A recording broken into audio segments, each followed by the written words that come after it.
Olá, pessoal. Estamos iniciando o nosso curso numa nova modalidade, né? Conforme as necessidades encontradas no país, né? A Anguera vem com uma proposta mantendo aí a qualidade do nosso ensino, tá bom? O curso é Análise e Desenvolvimento de Sistemas, noturno. A nossa disciplina aplicada para esse semestre é Projeto de Software. Encontra-se na unidade 2, tá? Nosso encontro 5. Eu sou o professor Osmar Antônio. O meu e-mail é osmar.a.silva@anguera.com. Dando início ao nosso curso, para aqueles alunos que ainda não me conhecem, segue um mini currículo docente.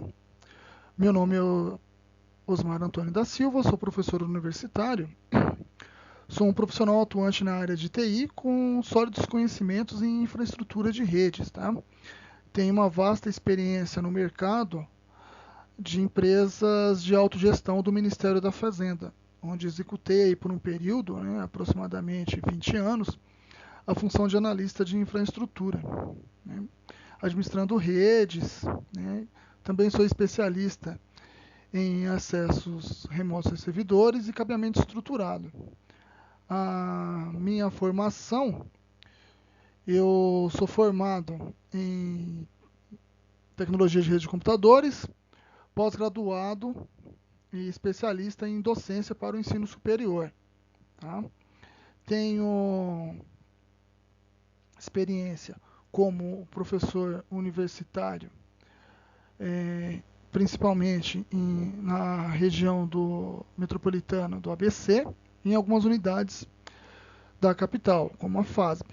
Atualmente, eu atuo como professor convidado nos cursos de pós-graduação da Uninove, sou analista de infraestrutura da empresa metalúrgica do grupo Toyota e professor titular da Anhanguera, nos cursos de Sistemas de Informação e Desenvolvimento de Sistemas. Tenho certificações na área de TI, Microsoft, Cisco e aperfeiçoamento na educação à distância.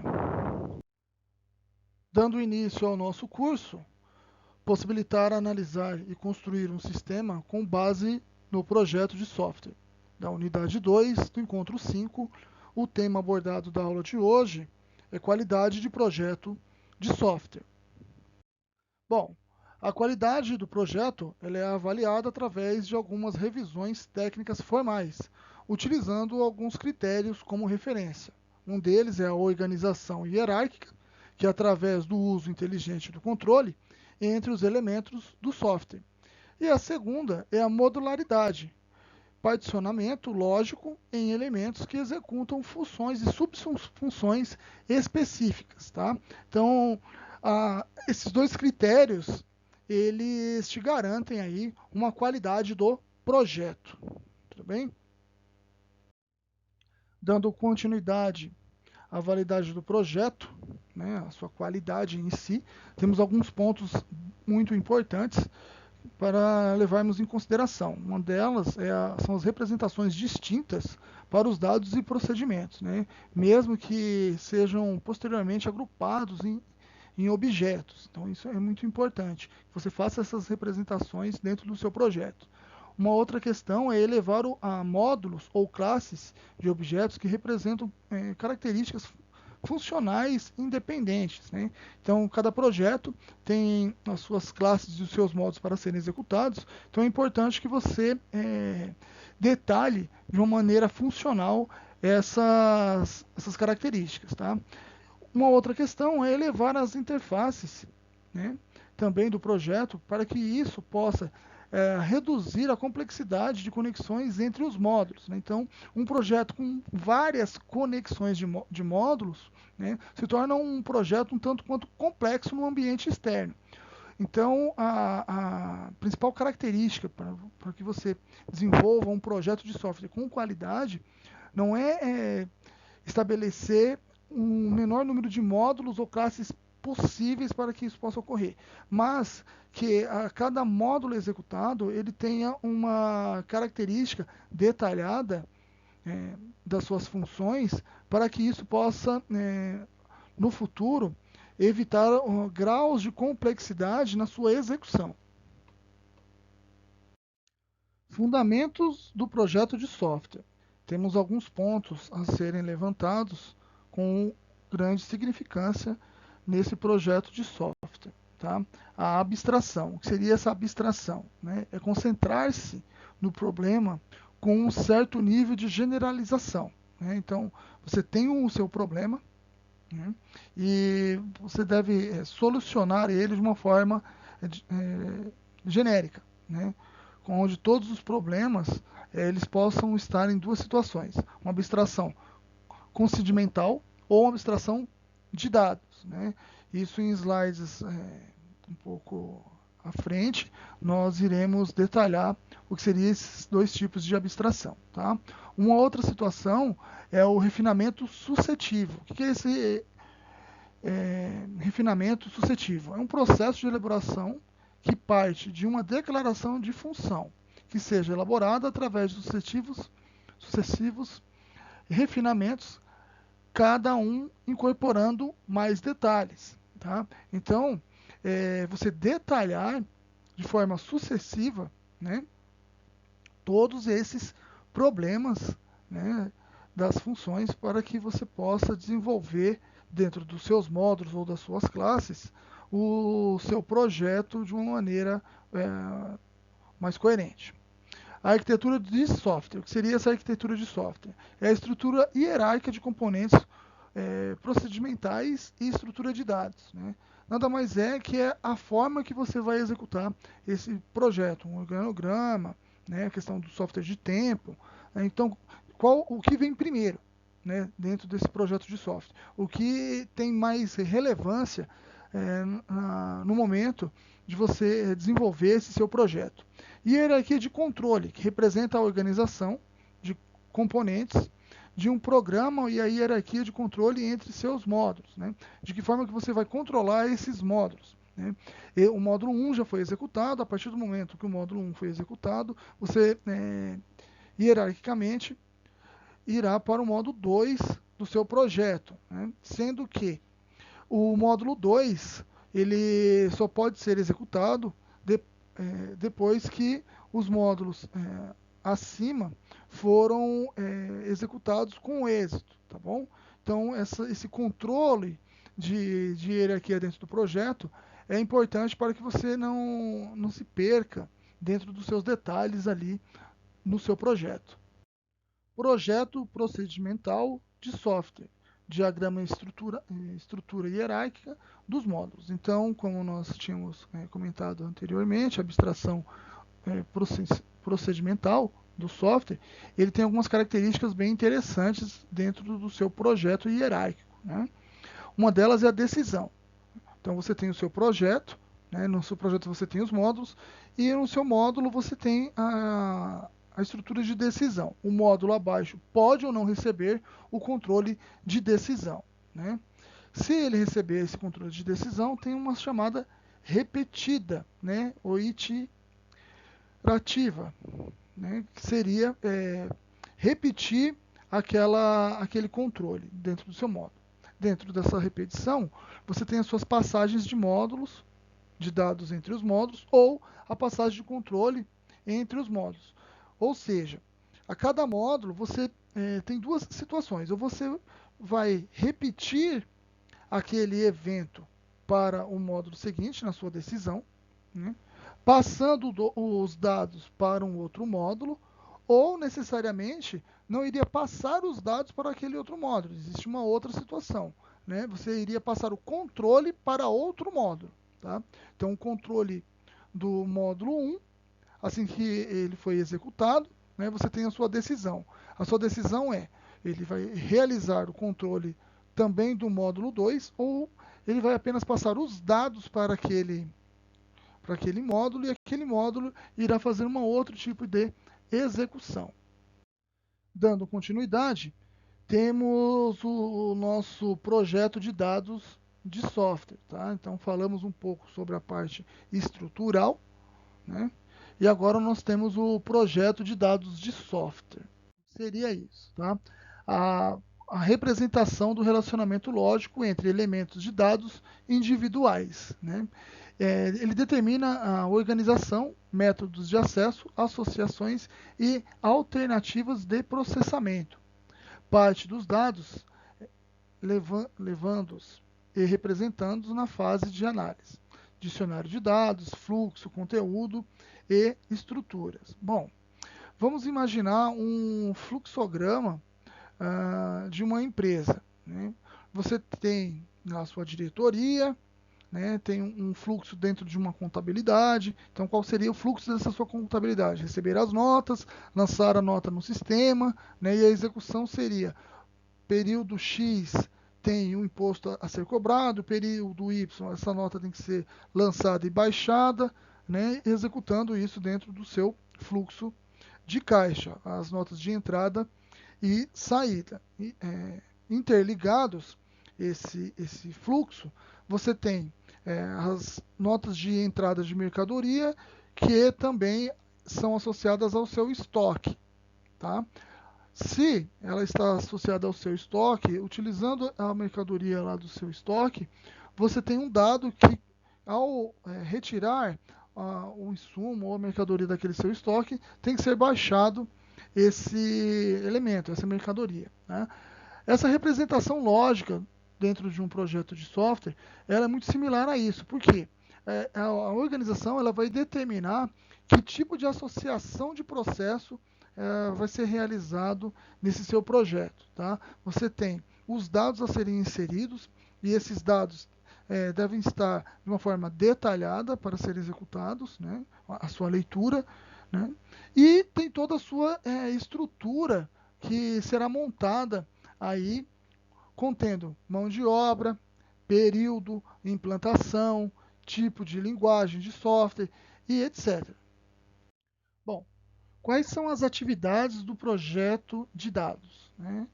O projeto de dados ele tem uma característica muito específica, né? Como o próprio nome diz, projeto de dados, ou seja, trabalhar com a manipulação desses dados. Né?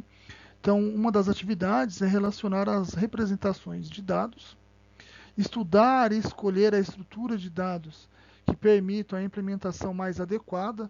Né? Então, nós estamos falando aí de banco de dados, né? Então, um projeto de banco de dados, qual linguagem, como será projetado a representação desses dados na sua implementação, né? E caracterizar a abrangência, que seria o escopo dos dados, né? O escopo é um layout, né? É um exemplo de como isso seria projetado, né? Ou localmente, né? Que seria o componente de partes de software, ou global, né? Não seria apenas uma parte, uma matriz, uma tabela, seria um banco de dados onde todas as informações estariam num único dispositivo e ter um acesso amplo a todas essas informações, né? Caracterizadas a persistência dos dados. Né? O que seriam essas persistências? Permanecer ali, naquele ambiente, em duas situações. Os persistentes, que é o banco de dados, ou os não persistentes, né? Que são dados em memória. Estruturas de manipulação intermediárias. Né? Esses dados estariam em nuvem, estariam em alguma memória de armazenamento, né? Como seria mantido esses dados dentro da organização. Tá? Então, esse projeto de dados na realidade, como você deve implementar, né, acessibilidade, backup, né, desses dados dentro da sua organização.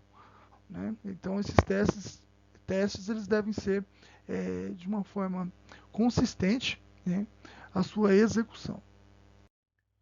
Então, aqui nós temos alguns exemplos de estruturas, né, dos elementos de dados. Né? O comum, né, são os itens elementares, do tipo primitivo, onde você tem as suas listas lineares, né, o que seriam essas listas lineares? As listas lineares são as listas gerais, as pilhas, né, uma após a outra, né, sobre a outra, ou as suas filas, né, de informações. Tá? E as listas não lineares, tá? São as árvores ou o grafo, que nós chamamos de grafo. Né? Seriam essas árvores. Você tem um único depósito, né? E você tem as suas ramificações ali dos elementos dos seus dados. Tudo bem? Bom, dando continuidade a essa questão do banco de dados, né, nós temos o controle de entidade relacionamento, ou conhecido como MER, né, o MER. Acho que alguns de vocês já devem ter ouvido falar em algum momento sobre o modelo de entidade, o nosso conhecido como MER. Tá? Então, nós utilizamos aí como exemplo uma entidade biblioteca. Então, falando de uma biblioteca, nós temos o acervo, né? Temos o acervo dos livros da biblioteca. A biblioteca, né, a sua entidade biblioteca, ela tem alguns relacionamentos. O que seria esse relacionamento? Né? Temos aqui como relacionamento o nome, o local e o código, né? Onde está localizado, como vai organizado, né, por ordem alfabética, gênero, enfim, tá? Da biblioteca. O acervo, por sua vez, possui algumas características, né? O que tem no acervo? Tem o título, o autor, a sua edição, qual é a editora, data de publicação e a área, né? Psicologia, literatura, né? Pedagogia. E aqui nós temos uma condição, né? Então todos conhecem muito bem essa questão de condição, tá? Dentro de um algoritmo, por exemplo, né? Sua execução. Então ele possui, sim, ele possui um elemento e um exemplar. Esse exemplar tem um número de tombo e o estado. Né? Então está exemplificado aqui o livro, no caso. Tá? Então esse modelo de entidade de relacionamento, né, é bem interessante. E esse exemplo da biblioteca ficou bem claro nessa questão de projeto de dados. Tudo bem, pessoal? Bom, algo simples, rápido, didático, né? A aula de hoje. Né? Eu deixo aí para vocês uma atividade, né? Que deve ser realizada um cronograma de processos de tempo de software. Tá? Então vamos pesquisar sobre esse tema, né? Vocês irão elaborar um cronograma de processos no tempo de software. Vocês vão exemplificar um processo que nós mencionamos aí de dado, né? Ou a parte estrutural, enfim, e utilizar dentro de um módulo como seria esse cronograma, né? Quanto tempo você levaria para executar esse projeto, por exemplo, de dados, tá? Esse trabalho, né, essa atividade, ela pode ser conduzida de forma individual ou em até 3 alunos. Fica a critério de vocês aí, tá? Vamos estender aí um pouco a data para a entrega, né, até sábado, dia 4/4 de 2020, e deve ser enviado aí no meu e-mail, tá bom? Vamos fazer valer a pena os nossos estudos. Espero que vocês tenham gostado aí do conteúdo, tá? E fica um agradecimento, né, da nossa primeira aula aí, postada no nosso ambiente Java, né? Até a próxima aula. Obrigado. Qualquer dúvida, pessoal, temos aí alguns canais de comunicação, tá bom? Com grupos de WhatsApp, contato com os representantes de sala, temos o AVA também. É importante que vocês, quando houver a necessidade, né, ou a apresentação de algum tipo de questionário, atividade dentro da plataforma, realizem, né, para esse conhecimento continuado. Então eu espero que nós possamos realizar aí um grande trabalho nesse semestre, tá bom? Um abraço e até a próxima. Obrigado. Tchau, tchau.